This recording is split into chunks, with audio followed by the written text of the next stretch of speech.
గుణత్ర విభాగయోగం 6వ శ్లోకం. తత్ర సత్వం నిర్మలత్వాత్ ప్రకాశకమనామయం సుఖసంజ్ఞేన బధ్నాతి జ్ఞానసంజ్ఞేన చానఘ. మరోసారి, తత్ర సత్వం నిర్మలత్వాత్ ప్రకాశకమనామయం సుఖసంజ్ఞేన బధ్నాతి జ్ఞానసంజ్ఞేన చానఘ. సత్వరజస్తమో గుణాలు మూడింట్లో సత్వగుణం స్ఫటికంలా ఎంతో కొంత జ్ఞానాన్ని, కాంతిని ప్రసాదిస్తుంది, సుఖానుభూతిని కలిగిస్తుంది, జ్ఞానం మీద ఆసక్తిని పెంచుతుంది. ఒక వ్యక్తికి తన పనిలో తను మునిగి ఉన్నప్పుడు అప్రయత్నంగా ఒక మంచి మాటో, పాటో, పద్యమో చెవినబడింది, దాని అర్థం మనసుకు హత్తుకుంది. అక్కడి నుంచి దాని అర్థాన్ని పూర్తిగా తెలుసుకోవాలని లేదా నేర్చుకోవాలని పదే పదే వినాలని అనిపిస్తుంది. ఇది సత్వగుణ ప్రధానం.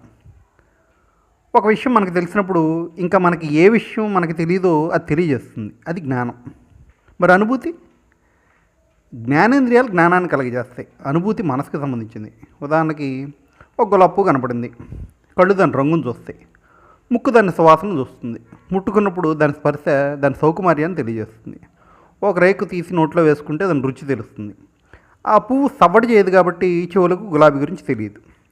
కానీ ఆ పువ్వుని మంచి ఫోటోని, వీడియోని తీసి ఇన్స్టాగ్రామ్లోనూ, యూట్యూబ్లోనూ పెట్టి దానికి మంచి సంగీతాన్ని జత చేస్తే అది చూసినప్పుడు ఒక సంతోషకరమైన భావన కలుగుతుంది, అది అనుభూతి. ఇది మనసుకు సంబంధించింది, సత్వగుణ ప్రధానమైన అనుభూతి.